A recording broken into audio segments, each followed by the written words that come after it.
ఓం నమో వెంకటేశాయ నమః. నాహం కర్త హరిః కర్త సర్వసంభవాం అని పివిఆర్కే ప్రసాద్ గారు తన అనుభవాలను అక్షర రూపంలో ఈ గ్రంథంలో పొందుపరిచారు. అవన్నీ మీకు చదివి వినిపించే భాగ్యం నాకు దక్కినందుకు ఆ స్వామికి కృతజ్ఞతలు తెలుపుతూ అధ్యాయాల వారీగా మీకు చదివి వినిపిస్తాను. మీరందరూ కూడా స్వామి కృపా కటాక్షాలను పొందాలని ఆశిస్తున్నాను. ఓం నమో వెంకటేశాయ నమః. మధు పెళ్ళి ఎవరు జరిపించారు? పెళ్లి కొడుకు నరేంద్రుని నేను మొట్టమొదటిసారిగా 1990 ఆగస్టులో పెళ్లిపీటల మీదనే చూశాను. అదే విచిత్రం. పెళ్లి సంబంధం పెద్దలు కుదిర్చిందే. సాంప్రదాయబద్ధంగా పెళ్లి చూపులు, జాతకాలు వగైరా ప్రక్రియల తర్వాత జరిగింది. అయినా అతన్ని నేను పెళ్లిపీటల మీదే చూడాల్సి వచ్చింది. అమెరికాలో అసోసియేట్ ప్రొఫెసర్ ఫైనాన్స్ మేనేజ్మెంట్గా పనిచేస్తున్న నరేంద్రకి ఎట్టి పరిస్థితుల్లోనూ డాక్టర్ని కానీ ఇంజనీర్ని కానీ చేసుకోవడం ససేమిరా ఇష్టం లేదు. అమ్మాయి పోస్ట్ గ్రాడ్యుయేషన్ చదువుంటే చాలని, సంసారపక్షంగా ఇంటి పట్టున ఉండే అమ్మాయి కావాలని కోరుకున్నాడు. కానీ అతను చేసుకున్నది ఒక డాక్టర్ని. దీనికి తోడైన మరో విచిత్రం, మాధవి కానీ ఆమె తల్లిదండ్రులు కానీ మరో 2-3 సంవత్సరాల దాకా, అంటే మాధవి మెడిసిన్ చదువు పూర్తయ్యేదాకా పెళ్లి గురించి ఆలోచించకూడదనుకున్నారు. ఒకవేళ ఎప్పుడన్నా అలాంటి ఆలోచనలు వచ్చినా వరుడు ఇండియాలో డాక్టర్ అయి ఉండాలి తప్ప పొరపాటును కూడా ప్రవాస భారతీయుడు కాకూడదనుకునేవాళ్ళు. కానీ మాధవి తన మెడిసిన్ పూర్తి కాకుండానే వృత్తిరీత్యా డాక్టర్ కాని ఓ ప్రవాస భారతీయుణ్ణి, అంటే నరేంద్రని పెళ్లి చేసుకోవాల్సి వచ్చింది. మాధవి మా అమ్మాయి. నేను విశాఖపట్నం పోర్టు ట్రస్ట్ చైర్మన్గా పనిచేస్తున్న కాలంలో 1990లో ఒకరోజు Indian oil corporation general manager Shri Apparao నా దగ్గరకు వచ్చారు. అప్పటికే అనేకసార్లు ఐఓసి టెర్మినల్ ఏర్పాటు వగైరా అంశాల మీద ఆయన కలవటం, మాట్లాడటం జరిగింది. కానీ ఆ రోజు ఆయన వచ్చిన పని వేరు. మీ అమ్మాయికి మీరు పెళ్లి చేయాలనుకుంటున్నట్లయితే ఓ మంచి సంబంధం ఉంది సార్ అంటూ శ్రీ అప్పారావు మొదలుపెట్టారు. నేను నవ్వేశాను. మా అమ్మాయికేంటి ఇప్పుడు పెళ్ళేమిటి అప్పారావు గారు? అమ్మాయి మద్రాసులో మెడిసిన్ చదవడం మొదలుపెట్టి 2 ఏళ్ళు కాలేదు. మెడిసిన్, హౌస్ సర్జన్షిప్ పూర్తయ్యే వరకు పెళ్లి చేసే ఆలోచనే మాకు లేదు. వదిలేయండి, ఇంకేంటి విశేషాలు అంటూ నా ధోరణిలో తేల్చేశాను. అప్పారావు గారు పెద్దగా ఒత్తిడి చేయలేదు. కానీ చెప్పదలుచుకున్నది మాత్రం చెప్పకుండా వదలలేదు. మా ఎగ్జిక్యూటివ్ డైరెక్టర్ వెంకోబారావు గారు మద్రాసు నుంచి టెలిఫోన్ చేశారు. వాళ్ళది కూడా చాలా సాంప్రదాయకమైన మధ్య కుటుంబం. ఆయన మేనల్లుడు ఫైనాన్స్లో PhD చేసి అమెరికాలో అసోసియేట్ ప్రొఫెసర్గా పనిచేస్తున్నారట. వాళ్ళకి ఎవరో మీ కుటుంబం గురించి చెప్పారట. ఒకవేళ మీకేమైనా మీ అమ్మాయికి పెళ్లి చేసే ఆలోచన ఉన్నట్లయితే ఆ మేనల్లుడికి మాట్లాడదామని వెంకోబారావు గారి ఉద్దేశం. అబ్బెబ్బే, మాకిప్పుడు అలాంటి ఆలోచనే లేదు. ఈ విషయం మీరా అబ్బాయి తండ్రికి చెప్పేయండి అంటూ నేను ఆయన మాటలు త్రుంచేశాను. జరిగిన విషయం గురించి చర్చించడం నాకు ఇష్టం లేదు. నాతో మాట్లాడింది అబ్బాయి మేనమామండి. అబ్బాయి తండ్రి చార్టెడ్ అకౌంటెంట్, ఎన్నూర్ ఫౌండరీస్కి మేనేజింగ్ డైరెక్టర్గా పనిచేస్తున్నారట. ఆ కుర్రాడు అమెరికా నుంచి వచ్చాడు. 20 రోజులు ఇండియాలో ఉంటాడు. ఈలోగా మంచి పెళ్లి సంబంధం ఖాయం చేయాలన్నది వాళ్ళ తాపత్రయం.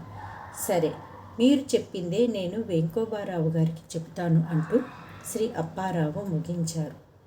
మరోసారి వెంకోబారావు గారి గురించి, వాళ్ళ ఆచార వ్యవహారాల గురించి అప్పారావు వివరించి లేచారు.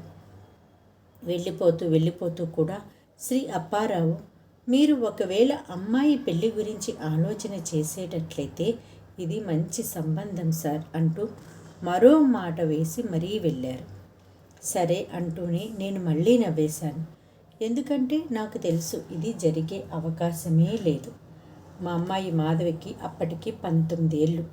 MBBS పూర్తయి హౌస్ సర్జన్షిప్ పూర్తయ్యేసరికి మరో 3-4 ఏళ్ళు పడుతుంది. అప్పుడైనా ఇండియాలో ఉండే మరో డాక్టర్ వరుణ్ణే చూసి చేయాలని నేను నా భార్య గోపిక దృఢంగా అనుకున్నాం. భార్యాభర్తలిద్దరూ ఒకే వృత్తిలో ఉండేవాళ్ళైతేనే వాళ్ళిద్దరి మధ్య పొంతన బాగా ఉంటుందని మేం అనుకుంటూ వచ్చాం. అలాంటి నేపథ్యంలో ఇప్పుడు వచ్చింది అమెరికా సంబంధం. పైగా అమ్మాయి వృత్తికి సంబంధం లేని ఉద్యోగంలో అబ్బాయి. అసలు ఇది జరిగే ప్రశ్నే లేదు. ఆ రాత్రి ఇంటికి వెళ్ళగానే నేను నా భార్య గోపికతో ఈ విషయం చెప్పాను. సంబంధం మంచిదేనేమో కానీ మనం ఇప్పుడు చేద్దాం అనుకోవటం లేదు కదా. పైగా మనం ఎలాంటి వరుడు కావాలనుకున్నాం, మీరు ఎలాంటి వివరాలు చెబుతున్నారు? నా భార్య విస్మయంతో ప్రశ్నించింది. నేను అదే చెప్పాను. ఇది జరిగేది కాదని అన్నాను. ఇద్దరం నవ్వుకున్నాం. ఎందుకైనా మంచిదని ఆ రోజే మద్రాసు నుంచి 2 రోజులు ఉండి వెళదామని వచ్చిన మా అమ్మాయి మాధవి దగ్గర కూడా ఈ సంబంధం గురించి ప్రస్తావించాం. మాధవి అసలే మాత్రం ఆసక్తి చూపించలేదు. ఇప్పుడే పెళ్ళేంటి డాడీ అంటూ ఆ సంభాషణ త్రుంచేసింది. ఆ రాత్రే మద్రాసు నుంచి గోపిక అంకుల్ టెలిఫోన్ చేశారు. మాటల్లో గోపిక ఈ సంబంధం ప్రస్తావన ఎత్తింది. వెంకోబారావు గారి మేనల్లుడు అనగానే ఆయన ఇది చాలా మంచి సంబంధం అంటూ ఓ సర్టిఫికెట్ ఇచ్చేశారు. మనం కావాలనుకున్న వరుడి లక్షణాలు, చేద్దామనుకుంటున్న టైము కుదరకపోతే వదిలేద్దాం. ఒకవేళ చేయాలనుకుంటే మాత్రం ఇది మంచి సాంప్రదాయం గల కుటుంబం అమ్మా అంటూ ఆయన తన అభిప్రాయం క్లుప్తంగా చెప్పారు. ఇక ఈ విషయం ఇక్కడితో వదిలేద్దాం, అమ్మాయి చదువయ్యాక ఆలోచిద్దాం అని మేమిద్దరం ఒక నిర్ణయానికి వచ్చేసాం. ఆ మర్నాడు ఆదివారం ఏకాదశి. అప్పటికి కొన్నేళ్లుగా నేను గోపిక ప్రతి ఏకాదశి నాడు నిర్జల ఉపవాసంతో గడపటానికి అలవాటు పడుతున్నాం. ఆ ఉదయం నేను పూజలో ఉండగా మద్రాసు నుంచి నాకు టెలిఫోన్ కాల్ వచ్చింది. అంత ప్రొద్దుటే నన్ను డిస్టర్బ్ చేసినందుకు నొచ్చుకుంటూనే ఫోన్లో ఆయన చెప్పిన విషయం ఏమిటంటే, ఆయన పేరు వాసుదేవరావు, ఎన్నూరు ఫౌండరీస్కి మేనేజింగ్ డైరెక్టర్. ఇప్పుడు పెళ్లి సంబంధాలు వెతుకుతున్నది ఆయన కొడుక్కే. నిన్న అప్పారావు గారు చెప్పిందంతా ఈ అబ్బాయి గురించి. చిన్న కమ్యూనికేషన్ గ్యాప్ వచ్చిందండి. నిన్న మీకు అప్పారావు గారు చెప్పినప్పుడు మా అబ్బాయి నరేంద్ర ఇండియాలో 20 రోజులు ఉంటాడని చెప్పారట. కానీ అది కరెక్ట్ కాదు. 20 రోజులు అయిపోయింది. అబ్బాయి రేపే అమెరికాకి తిరిగి వెళ్ళిపోవాలి. మీ అమ్మాయి ఎలాగో మద్రాసులోనే చదువుతోంది కాబట్టి మీకు అభ్యంతరం లేకపోతే ఒకసారి మేము మీ అమ్మాయిని ఇవాళ ఇక్కడే చూద్దామనుకుంటున్నాం. ఆహా, మీకు ఆసక్తి ఉంటేనే సుమా అంటూ వాసుదేవరావు గారు తమ ఆసక్తి బయటపెట్టారు. నేను ఎలాంటి సంకోచం లేకుండా ఆ ముందు రోజు రాత్రి నేను గోపిక ఏం నిర్ధారించుకున్నామో అదే స్పష్టంగా చెప్పాను. మా నిర్ణయం చెబుతూనే దానితో పాటు మా అమ్మాయికి ఎప్పటికైనా మరో డాక్టర్ వరుణ్ణి చూడాలనుకుంటున్నాం. మీరేమో మీ అబ్బాయి ఫైనాన్స్ మేనేజ్మెంట్ చేశాడంటున్నారు అంటూ మరో 2 మాటలు ఎక్కువ చెప్పేశాను. ఇక్కడితో ఆయన ఈ ఫైల్ మూసేస్తాడని నా నమ్మకం. సరే, మీ ఇష్టం అంటూనే వాసుదేవరావు గారు కూడా మరో 2 వాక్యాలు పొడిగించారు. మా అబ్బాయికి కూడా డాక్టర్ని, ఇంజనీర్ని చేసుకోవటం సుతరాము ఇష్టం లేదు.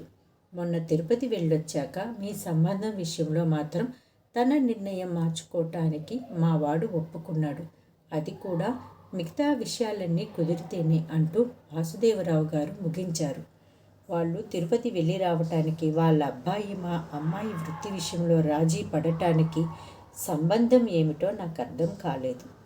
ఏమైనా వాసుదేవరావు గారు అడిగింది సాధ్యపడే విషయం కాదని మరోసారి తేలిపోయింది. ఎందుకంటే మాధవి ఆ సమయంలో మాతో ఉంది, కానీ మద్రాసులో కాదు. నిర్ణీత కార్యక్రమం ప్రకారం ఆ మధ్యాహ్నం మాధవి ట్రైన్లో బయలుదేరితే మర్నాడు ఉదయం 6 గంటలకు మద్రాసు చేరుతుంది.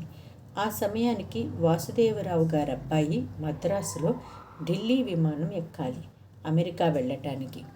ఒకవేళ వైజాగ్ నుంచి మద్రాసుకి విమానంలో వెళ్ళాలనుకున్నా కలకత్తా మద్రాస్ ఫ్లైట్ రోజు ఉదయం 8 మాత్రమే ఉంది. అంటే నేను ఈ ఫోన్ కాల్ మాట్లాడే సమయానికి ఆ రోజు ఫ్లైట్ వైజాగ్ ఎయిర్పోర్ట్లో బయలుదేరిపోయి ఉండాలి, లేదా మరో 15-20 నిమిషాల్లో బయలుదేరాలి. ఇదంతా వాసుదేవరావు గారికి క్లుప్తంగా చెప్పి మరో మాట మరింత నొక్కి చెప్పాను. ఏమైనా వాసుదేవరావు గారు, మేము మరో 3 ఏళ్ల దాకా మా అమ్మాయికి పెళ్లి చేయాలనుకోవటం లేదు. ఒకవేళ చేసినా డాక్టర్ వరుడే కావాలి. అందుచేత మనం ఈ విషయం ఇక్కడితో వదిలేద్దాం. ఈ సంబంధం విషయం ఎలా ఉన్నా మీతో పరిచయం అయినందుకు చాలా సంతోషంగా ఉంది. నేను ఎప్పుడన్నా మద్రాసు వచ్చినప్పుడు కలుద్దాం. మీ ఫోన్ నెంబర్ ఇవ్వండి. Bye bye. ఆయన చాలా నిరాశపడ్డారని ఆయన మాటల్లో నాకు అర్థమైంది. ఏమైనా ఎవరు చేయగలిగింది ఏమీ లేదు. సరే, మీ ఇష్టం అంటూ ఆయన కూడా ఫోన్ నెంబర్ ఇచ్చేసి ఫోన్ పెట్టేశారు. నా సంభాషణ అంతా గమనిస్తున్న గోపిక, మాధవి, మా అబ్బాయి సంజీవ్ ఈ ఫోన్ కాల్ పూర్తి కాగానే నాతో చర్చకు దిగారు. నేను సరిగ్గా చెప్పానా లేదా, లేక ఇంకా ఎలా చెప్పి ఉంటే బాగుండేది, ఇలా తర్కించుకుంటున్నాం. టైం 8 అయ్యింది. మీకంటే ఏకాదశి, అలాగని మా బ్రేక్ఫాస్ట్ కూడా బంద్ చేసేసావా అంటూ సంజీవ్ వాళ్ళమ్మని లేపటంతో ఆ చర్చకి తెరపడింది. ఇది జరిగేది కాదు కాబట్టే ఆయన ఫోన్ కాల్ కూడా మనం మద్రాసు వెళ్ళటానికి అవకాశం లేని విధంగా వచ్చింది అంటూ నేను లేచాను. నా పూజ మధ్యలో బ్రేక్ పడిందని అనుకుంటూ ఆదుర్దాగా వెళ్ళబోతుండగా మళ్ళీ ఫోన్ మ్రోగింది. సార్, నేను ఫలానా కంపెనీ పని మీద మద్రాసు నుంచి వచ్చాను. మీతో మాట్లాడదామని నిన్న ట్రై చేశాను. మీరు బిజీగా ఉన్నారు. నేను ఇప్పుడు మద్రాస్ ఫ్లైట్లో తిరిగి వెళ్ళిపోవటానికి ఎయిర్పోర్ట్కి వచ్చాను. కానీ నా ఫ్లైట్ 3 గంటలు లేట్ ఉందట. మీరు అనుమతిస్తే నేను మీ ఇంటికి వచ్చి ఒక్క 5 నిమిషాలు మీతో మాట్లాడి వెళ్ళిపోతాను. Will you please permit me? ఇది అతని ఫోన్ కాల్. అతను వైజాగ్ ఎయిర్పోర్ట్ నుంచి మాట్లాడుతున్నాడు. అక్కడి నుంచి హార్బర్ పార్కులో మా బంగ్లాకి రావటానికి ఓ అరగంట పడుతుంది. ఈ లోపల నా పూజ ముగించుకోవచ్చు. సరే రండి అని అయిష్టంగానే అంటూ పెట్టేశాను. ఇలా ఫోన్ పెట్టానో లేదో మా అందరిలో ఒక్కసారిగా ఆలోచనలు సుళ్ళు తిరిగాయి. ఈ వ్యక్తి ఎవరో నాకు అంతకుముందు తెలియదు. సాధారణంగా వైజాగ్ పోర్ట్ చైర్మన్తో పని ఉన్న వారెవరైనా, నా సంగతి తెలుసున్న వాళ్ళైనా నన్ను బంగ్లాలో కలవటానికి ప్రయత్నించరు. దానికి కారణం 1987 నవంబర్లో నాకెదురైన ఓ చేదు అనుభవం. నేను ఎక్సైజ్ కమిషనర్గా ఉన్న రోజుల్లో ఒక సాయంత్రం ప్రముఖ లిక్కర్ వ్యాపారవేత్త మాగుంట సుబ్బరామిరెడ్డి మా ఇంటికి వచ్చారు. సుబ్బరామిరెడ్డి అంతకుముందు కూడా 2-3 సార్లు నన్ను ఆఫీస్లో కలిశారు. అయితే ఆయనకు కావలసిన పనులేవి నా స్థాయిలో జరగాల్సినవి లేవు. చాలా వరకు క్రింది స్థాయి అధికారులే చూస్తారు. అలాంటి సుబ్బరామిరెడ్డి ఓ సాయంత్రం బంజారా హిల్స్లోని మా ఇంటికి వచ్చి మర్యాదపూర్వకంగా కలవటానికి మాత్రమే వచ్చానని చెబుతూ నాకు పుల్లారెడ్డి స్వీట్స్ ప్యాకెట్ బహూకరించారు. కొన్ని నిమిషాలు ఏవో పిచ్చాపాటి మాట్లాడి ఫ్లైట్కి టైం అయిందంటూ వెళ్ళిపోయారు. ఆయన వెళ్ళిపోయిన సుమారు ఓ 20-30 నిమిషాల తర్వాత మా అబ్బాయి సంజీవ్ స్కూల్ నుంచి వచ్చి ఆకలిగా ఉందంటూ ఎదురుగా ఉన్న స్వీట్ ప్యాకెట్ తెరవటంతో నేను షాక్ తిన్నాను. ఆ ప్యాకెట్లో ఉన్నవి స్వీట్లు కావు, నోట్లు. నా తత్వం తెలుసున్న మా నాన్నగారు, నా భార్య గోపిక, పిల్లలు మాధవి, సంజీవ్ కూడా మ్రాన్పడిపోయారు ఆ కరెన్సీ ప్యాకెట్ చూస్తూ. కొన్ని నిమిషాల పాటు మా అందరికీ మెదడు ముద్దుబారిపోయినట్లయింది. నా సంగతి ఎరుగున్న వాళ్ళెవరూ ఇలాంటి ప్రయోగం నా మీద చేయరు. కానీ ఇప్పుడు సుబ్బరామిరెడ్డి ఇలా ఎందుకు చేశాడు? నాతో స్వీట్స్ అని చెప్పి ఉండకపోతే నేను తీసుకోనని తెలుసు కనుక అబద్ధం చెప్పాడు. ఇది అతనికే పుట్టిన సొంత ఆలోచన, ఇంకెవడన్నా చేయించాడా? ఇంకా మీనమేషాలు లెక్క పెడుతున్నారా? ముందు వాటి సంగతి తేల్చండి అంటూ నా భార్య హెచ్చరించడంతో స్పృహలోకి వచ్చాను. క్షణాల్లో అవినీతి నిరోధక శాఖ అధికారికి ఫోన్ చేశాను. ఆగ మేఘాల మీద ఒక బృందం వచ్చి కరెన్సీ లెక్క పెట్టి 1,00,000 రూపాయలు స్వాధీనం చేసుకుంది. అదే సమయంలో మరో బృందం ఎయిర్పోర్ట్కి పరిగెత్తి విమానం ఎక్కబోతున్న సుబ్బరామిరెడ్డిని అరెస్టు చేసింది. తర్వాత ఎప్పుడో తెలిసింది, క్రమశిక్షణ రాహిత్యానికి పాల్పడటం వల్ల నా చేత సస్పెండ్ చేయబడిన ఓ ఎక్సైజ్ అధికారి సుబ్బరామిరెడ్డిని పురిగొల్పి నా మీద ఈ ప్రయోగం చేయించాడు. అప్పటి నుంచి ప్రైవేటు పార్టీల్ని బంగ్లాకి రానివ్వటం మానేశాను. ఇప్పుడు ఈ ఆదివారం నాడు ఇతనెందుకు అర్జెంటుగా ఫోన్ చేసి ఎయిర్పోర్ట్ నుంచి వచ్చి వెళ్తానంటున్నాడు? ముందు కొంచెం అనుమానించాను. కానీ అతను నాతో మాట్లాడాలనుకున్న విషయం చాలా సాధారణమైన పోర్టు వ్యవహార విషయం. పైగా అతను చాలా దూరం నుంచి వచ్చాడు కాబట్టి అభ్యంతర పెట్టక్కర్లేదు. అయితే అంత చిన్న పనికి అతను ఎయిర్పోర్ట్ నుంచి 20 కిలోమీటర్లు వచ్చి వెళ్ళటం శుద్ధదండగా. అయినా ఫోన్ చేసి మద్రాస్ ఫ్లైటు 3 గంటలు లేటుందంటూ మొదలుపెట్టాడు. మరిందాక వాసుదేవరావు గారితో మాట్లాడినప్పుడు ఫ్లైట్ వెళ్ళిపోయిందనుకున్నామే. ఇంతలోనే ఈ సమాచారం ఏమిటి? యాదృచ్ఛికమా, దైవేచ్ఛ? బహుశా ఇది కూడా గాడ్స్ విష్ అయి ఉంటుందేమో డాడీ అంటూ సంజీవ్ జోక్ వేశాడు. అందరం అక్కడే ఉన్న తిరుపతిలో మాకు మిత్రులు బహూకరించిన శ్రీనివాసుడి విగ్రహం వైపు చూశాము. నేను గోపిక వంక, మాధవి వంక, వాళ్ళు నా వంక, అందరం మళ్ళీ శ్రీనివాసుడి వంక. కొన్ని సెకండ్ల పాటు అందరం అలా మార్చి మార్చి చూసుకున్నాం. ఏమ్మా మధు, ఏం చేద్దాం? ఫ్లైట్కి టైం ఉంది. వాళ్ళు నిన్ను చూడాలనుకుంటున్నారు. ఏం చేద్దాం చెప్పు? నిశ్శబ్దాన్ని ఛేదిస్తూ నేను చివరిసారిగా అడిగాను. మాధవి కొంచెం తటపటాయిస్తూ, చూడడం వరకు నాకు అభ్యంతరం లేదు, కానీ నా చదువుకి ఇబ్బంది లేకుండా ఉంటే. మధు వాక్యం పూర్తి చేయలేకపోయినా తన మనసులో భావం నాకు అర్థమైంది. పోనీలేండి, అబ్బాయి తరపు వాళ్ళంతట వాళ్ళే అంతగా అడుగుతుంటే వెళ్ళి చూసొస్తే ఏమైంది? చూసినంత మాత్రాన సెటిల్ అయిపోవాలని లేదు కదా.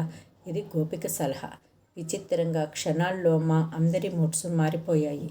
ఇంకా నేను తాత్సారం చేయలేదు. వెంటనే ఎయిర్లైన్స్కి ఫోన్ చేసి కలకత్తా మద్రాస్ ఫ్లైట్ సంగతి, మద్రాస్కి టికెట్ సంగతి వాకపు చేశాను. ఫ్లైట్ 3 గంటలు లేటున్న విషయం వాళ్ళు నిర్ధారించారు. కానీ టికెట్లు ఖాళీ లేవనేశారు. ఎగిరిన ఉత్సాహపు కెరటం విరిగి క్రింద పడినట్లయింది. ఏరా సంజీవ్, ఇందాక గాడ్స్ విష్ అన్నావు, ఇప్పుడు టిక్కెట్లేవి అంటూ మా వాడికి చిన్న జలకిచ్చాను. వాడు బొంగమూతి పెట్టేసి, మీరే అంటారు కదా, జరిగేలా ఉంటే అన్నీ ఆయనే శ్రీనివాసుడే చూసుకుంటాడని, టిక్కెట్లు నన్ను అడుగుతున్నారేంటి అంటూ జారిపోయాడు. సరిగ్గా అప్పుడే తిరుపతి రాజు వచ్చాడు. ఆయన మా పోర్టులో మేనేజర్. విశాఖపట్నంలో పోర్టు తిరుపతి రాజు అంటే తెలియని పెద్ద మనిషి ఉండడు. అతని పబ్లిక్ రిలేషన్స్ అసాధారణమైనవి. అతను ఈ విషయం వింటూనే, సార్ నన్నొక్కసారి ట్రై చేయనివ్వండి అంటూ ఫోన్ల మీద ఫోన్లు చేసేశాడు. 10 నిమిషాల తర్వాత ఒక్క టికెట్ ఖాయం చేశాడు. కానీ మాధవి ఒక్కతే ఎలా వెళ్తుంది? నేను గోపిక కూడా వెళ్ళాలి కదా. తిరుపతి రాజు మళ్ళీ ఎయిర్లైన్స్ వాళ్ళతో మాట్లాడాడు.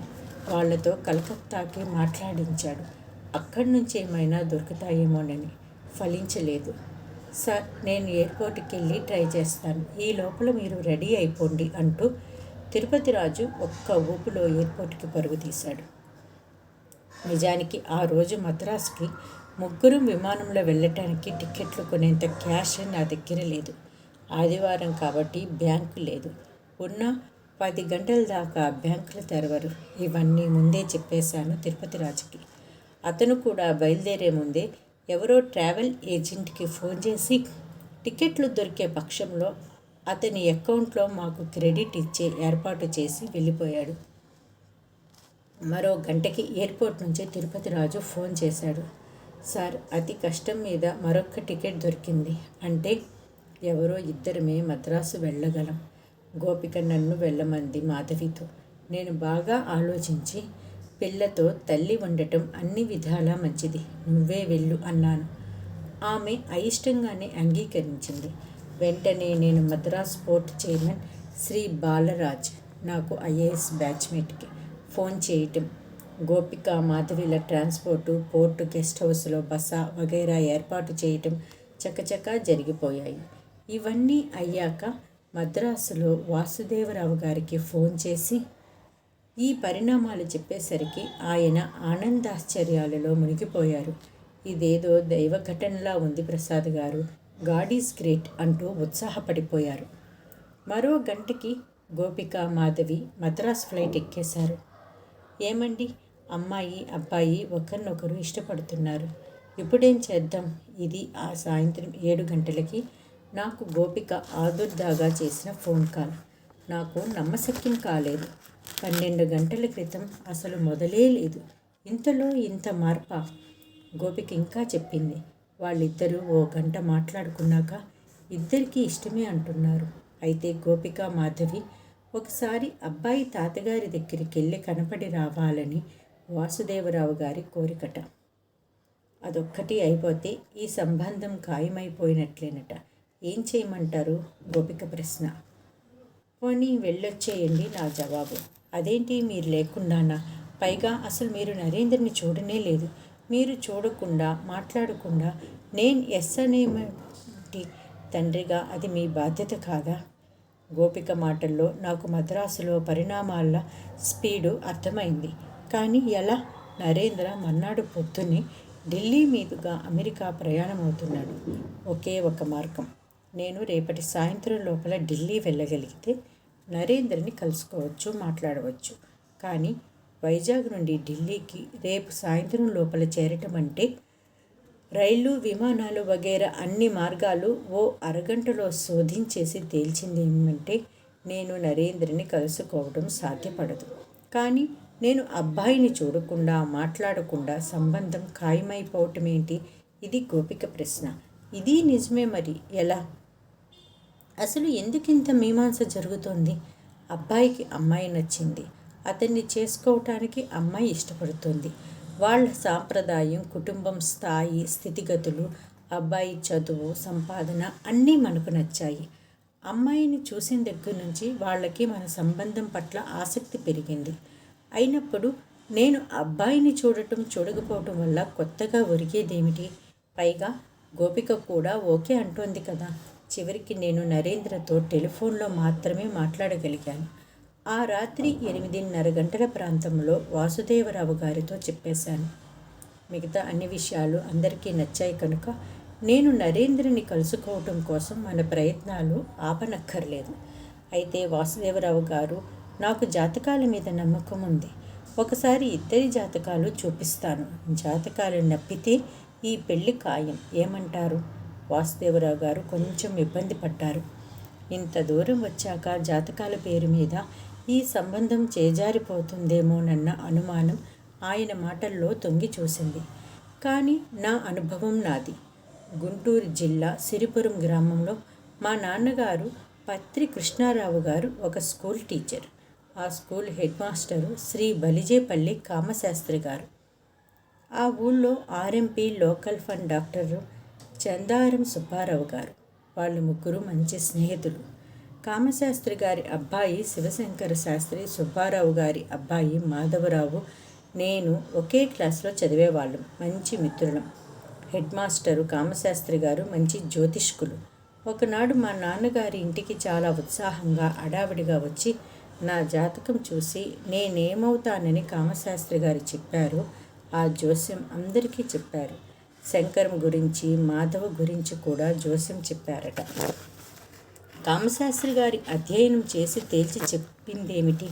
శివశంకర శాస్త్రి ఐపీఎస్ చేస్తాడని, నేను ఐఏఎస్లో చేరతానని, మాధవరావు మంచి రాయసగాడు, జర్నలిస్టు అవుతాడని మేమందరం నేను అప్పుడే ఐఏఎస్ అయినట్లే సంబరపడ్డాం. క్రమంగా మర్చిపోయాం. నేను పోస్ట్ గ్రాడ్యుయేషన్ చేసి లా చదివి రాయ్పూర్ యూనివర్సిటీలో లెక్చరర్గా పనిచేస్తున్నప్పుడు మా నాన్నగారు నా చిన్నప్పటి జాతకం కథ గుర్తు చేస్తూ నన్ను సివిల్ సర్వీసెస్కి రాయమన్నారు. రాశాను. ఇండియన్ అడ్మినిస్ట్రేటివ్ సర్వీసెస్లో చేరాను. కామశాస్త్రి గారి జోస్యం నా వరకే నిజం కాలేదు. ఆయన కొడుకు శివశంకర శాస్త్రి ఇండియన్ పోలీస్ సర్వీసెస్కి సెలెక్ట్ అయ్యాడు. తర్వాత కేరళలో పనిచేసి డైరెక్టర్ జనరల్ ఆఫ్ పోలీస్గా రిటైర్ అయ్యాడు. మాధవరావు చేయి తిరిగిన జర్నలిస్టుగా ఇండియన్ ఎక్స్ప్రెస్, ద హిందూ పత్రికలలో చాలా కాలం విజయవాడలో పనిచేసి ఉత్తమ జర్నలిస్టు అవార్డు కూడా సాధించాడు. ఆ అనుభవంతో అమెరికన్ కన్సులేట్లో దక్షిణ భారతానికి పొలిటికల్ అఫైర్స్ పరిశీలకుడిగా కూడా పనిచేశాడు.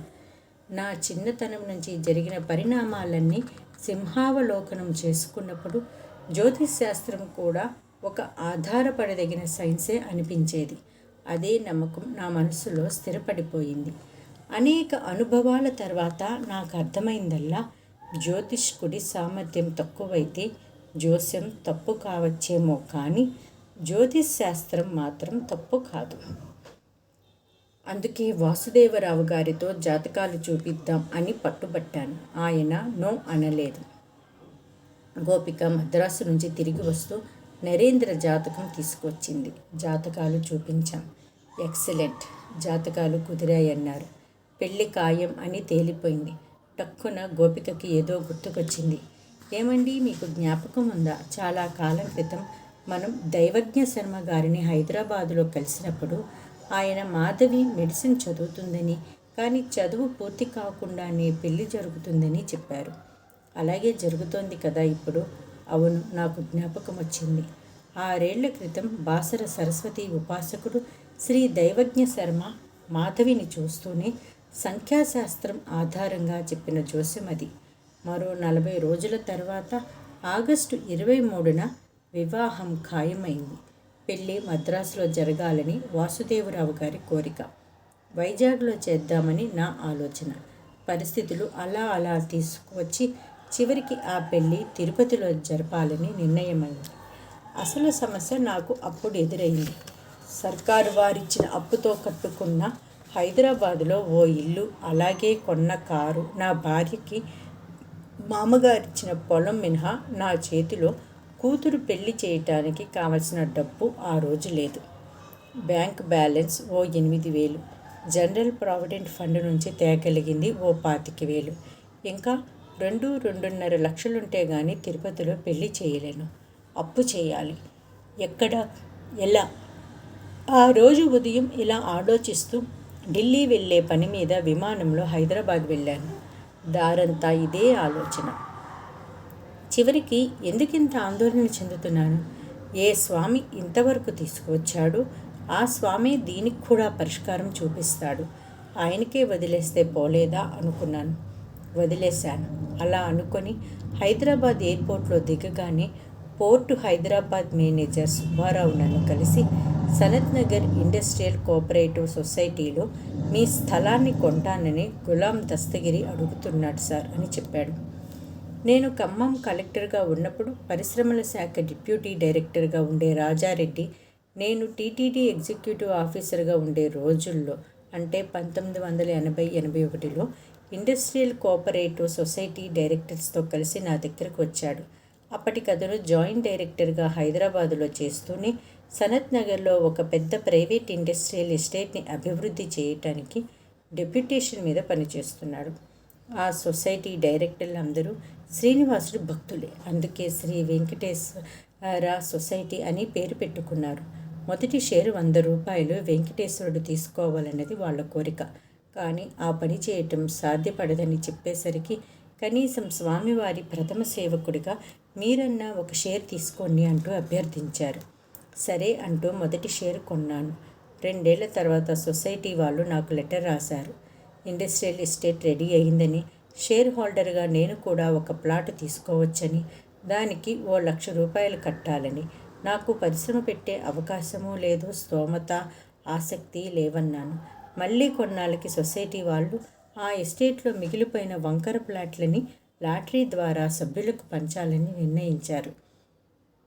అలా ఓ 200 చదరపు గజాల పొడవాటి ముక్కని ₹9,000 నాకు ఆఫర్ చేశారు. అది కూడా నేను 3 వాయిదాల్లో కట్టవచ్చన్నారు. ఇంకా పైన రిజిస్ట్రేషన్కి ఓ ₹1,000 అవుతుంది. చివరి వాయిదా 3,000 కట్టడానికి నోటీసు వచ్చినప్పుడు నేను సనత్ నగర్ వెళ్ళి చూద్దును కదా. అదో విచిత్రమైన ఫ్లాటు. ఒక ఇండస్ట్రియల్ ఫ్లాట్కి మరో సన్నటి రోడ్డుకి మధ్య వంకర టింకరగా ఉన్న పొడవాటి స్థలం. ఒకే చోట దాని వెడల్పు చాలా ఎక్కువగా ఉంది. అది 9 అడుగులు. అనవసరంగా డబ్బులు పెట్టాననిపించింది. మొత్తం 10,000 వృధా అయినట్లే అనుకొని బాధపడి 3వ వాయిదా కట్టడం మానేశాను. కానీ సొసైటీ వాళ్ళు వదల్లేదు. సెక్రటరీ వచ్చి ఆ ఒక్క వాయిదా కట్టేస్తే రిజిస్ట్రేషన్ చేసేస్తామన్నారు. ఇప్పటిదాకా పెట్టిందే దండగా అనుకుంటుంటే మళ్ళీ 4,000 ఖర్చా, నాకొద్దు అన్నాను. ఆయన వదల్లేదు. అయిష్టంగా ఆ 4,000 కట్టేశాను. రిజిస్ట్రేషన్ అయిపోయింది. ఇది జరిగింది ఎప్పుడో 1985-86లో. ఇప్పుడు ఆ ఫ్లాట్ కొనుక్కుంటానని దస్తగిరి అడుగుతున్నాడని సుబ్బారావు చెప్తున్నాడు. ఎంత ఇస్తానంటున్నారు? 50,000 సార్. నాకిప్పుడు 2 లక్షలకు పైగా కావాలి సుబ్బారావు. నువ్వోసారి సొసైటీకి వెళ్ళి రేటు ఎలా ఉందో కనుక్కొని చెప్పు, అప్పుడే మాట్లాడదాం అని ఢిల్లీ వెళ్ళిపోయాను. నేను ఢిల్లీ నుంచి తిరిగి వచ్చేసరికి సుబ్బారావు కీలకమైన సమాచారం పట్టుకొచ్చాడు. ఆ ఎస్టేట్లో దస్తగిరికి 2 ఫ్లాట్లున్నాయి. ఒకటి నా వంకర ఫ్లాట్కి ఆనుకొని ఉన్నది, మరొకటి ప్రక్క రోడ్డుకి అవతలి వైపు ఆనుకొని ఉన్నది. నేను నా ఫ్లాట్ ఇచ్చేస్తే అతను ఆ ఇంటర్నల్ రోడ్డుని, అది ఇంకెవరికి ఉపయోగపడేది కాదు, అది కూడా కలుపుకుంటాడు. తన 2 ఫ్లాట్లు కలిపేసి ఒకటే పెద్ద ఫ్లాట్ చేసుకుంటాడు. నేను ఢిల్లీ నుంచి వచ్చి వైజాగ్ ఫ్లైట్ ఎక్కబోయే ముందు సుబ్బారావు నాకు ఇదంతా వివరిస్తుండగా దస్తగిరి కూడా వచ్చాడు. బేరం మొదలైంది. అప్పటికే దాని విలువ అర్థమైంది కనుక నేను 3 లక్షలు ఇమ్మని అడిగాను. అతను 75,000 నుంచి మొదలుపెట్టి 2 లక్షల దాకా వచ్చాడు. దస్తగిరి గారు, స్థలాల విలువ ఎంత పెరిగిందో మీకు తెలుసు. 2 లక్షలు న్యాయం కాదు, 2.5 లక్షలు ఇచ్చేయండి. ఏదో అతని అవసరం తెలిసిపోయింది కాబట్టి అలా అంటున్నాను కానీ నాకుగా నేను అమ్మాల్సి వస్తే ఆ వంకర టింకర పీలిక స్థలాన్ని కొనటానికి వివేకం ఉన్నవాడెవడూ ముందుకు రాడు. సార్, నేను రిలీజియస్ పర్సన్ని. మీకు అన్యాయం జరిగిందన్న భావం మీకు ఉండకూడదు, నాకు ఉండకూడదు. అందుకే చివరిగా 2.25 ఇస్తాను, కాదనకండి ప్లీజ్ అంటూ దస్తగిరి రిక్వెస్ట్ చేశాడు. మనసులో ఆనందపడిపోయాను. నాకు మాధవి పెళ్లి కోసం అప్పు చేయనక్కర్లేకుండా డబ్బు దొరికిపోయింది కదా. ఎవడు దొరికేలా చేశాడు. అప్పటికప్పుడు ఓ 50,000 అడ్వాన్స్ కూడా ఇచ్చాడు. నా రిక్వెస్ట్ కాదని లేక పెళ్లికి ముందే 3-4 వాయిదాల్లో మొత్తం 2,25,000 దస్తగిరి ఇచ్చేశాడు. నిజానికి ఈ సొసైటీలో ఫ్లాట్ ఇంకొకరికి అమ్మాలన్నా, అది రిజిస్ట్రేషన్ కావాలన్నా అంత సులభం కాదు. చాలా తతంగం ఉంది. అయినా దస్తగిరి రిజిస్ట్రేషన్ కోసం ఎదురు చూడకుండా నాకు డబ్బిచ్చేశాడు. ఆ రిజిస్ట్రేషన్ జరగటానికి మాధవి పెళ్ళి అయిపోయాక 6 ఏళ్ళు పట్టింది. దస్తగిరి చనిపోతే ఆయన కొడుకు సామి పేరు మీద రిజిస్ట్రేషన్ జరిగింది. 1990 ఆగస్టు 23న తిరుపతిలో మాధవి పెళ్ళి సాంప్రదాయబద్ధంగా జరిగింది. ఆ పెళ్లిలోనే నేను మా అల్లుడు నరేంద్రని మొదటిసారి చూశాను. ఇంకా విచిత్రం ఏమంటే, నేను నాకున్న డబ్బు పరిమితం కనుక పెళ్ళి నిరాడంబరంగా చేయాలనుకున్నాను. కానీ నేను పిలిచిన వాళ్ళందరూ వచ్చారు. పిలవకపోయినా నన్ను ఎరిగిన వాళ్ళు చాలామంది నా అభిమానంతో వచ్చారు. తిరుమల తిరుపతి దేవస్థానాల వేద పండితులు, అర్చకులు, మిరాసీదారుల నుంచి నాదస్వర విద్వాంసుల దాకా అంతా స్వచ్ఛందంగా ఈ పెళ్లి తమ స్వంత కార్యంలాగా జరిపించారు. శుభలేఖ మీద స్వచ్ఛందంగా శ్రీనివాస కళ్యాణం డిజైన్ చేయించి తెచ్చిన డాక్టర్ భాస్కరరావు మొదలుకొని ఎంతోమంది హస్తం ఆ పెళ్లిలో ఉంది. పేష్కార్ Krishnaswami, Seshadri, Santhanam, doctor Suryarao, garden superintendent Tammanna, engineer Jaggarao, Janardhan Naidu, catering Sastri Raghavan, TTD union leader Changareddy, doctor AKVS Reddy, N Tilleswararao, G Valliswararao మొదలైన శ్రేయోభిలాషులు మా కుమార్తె వివాహాన్ని వాళ్ళ భుజస్కంధాల మీద వేసుకొని జరిపించారు. ముఖ్యంగా అప్పటి executive officer Shri MVS Prasad అందించిన సహకారం మర్చిపోలేనిది. ఇంకా విశేషం ఏమంటే, ప్రముఖ గాయనీమణి శ్రీమతి ఎంఎస్ సుబ్బలక్ష్మి వచ్చి మాంగళ్య ధారణ సమయంలో స్వచ్ఛందంగా 2 కీర్తనలు శ్రావ్యంగా ఆలపించి ఆ సన్నివేశానికి గొప్ప శోభ తీసుకువచ్చారు. నిజానికి ఒక ఆడపిల్ల పెళ్లి చేసిన భారమే నాకు అనిపించలేదు. పెళ్లి జరిగిపోయింది. తిరుమల కొండకి నవదంపతుల్ని తీసుకువెళ్ళి దర్శనం చేయించాం. అందరం కళ్యాణోత్సవంలో కూర్చున్నాం. స్వామికి నమస్కరిస్తూ జరిగిన శుభకార్యానికి మాటల్లో చెప్పలేనన్ని కృతజ్ఞతాభావాలు వ్యక్తం చేస్తున్నాను. ఒక 2 నెలల క్రితం పెళ్ళి ఆలోచనే లేదు. ఇప్పుడు పెళ్లి చేసుకుని ఇక్కడికి వచ్చాం. ఏమిటి మాయ, ఎలా జరిగిందంతా? ఒక్కసారిగా ఆ 2 మాసాల కథ నా కళ్ళ ముందు సినిమా రీలులా తిరిగిపోయింది. ఉండబట్టలేక నా మనసులో భావాల్ని మా వియ్యంకుడు వాసుదేవరావు గారి ముందు అనేశాను. నేను చెప్పాను కదా, ఇక్కడే మా నరేంద్రకి సంబంధాలు వెతుకుతూ కొండకొచ్చి ఇలాగే కళ్యాణోత్సవం చేయించుకున్నాం. ఇక మా వాడి పెళ్లి భారం నీదే స్వామి అనుకున్నాం.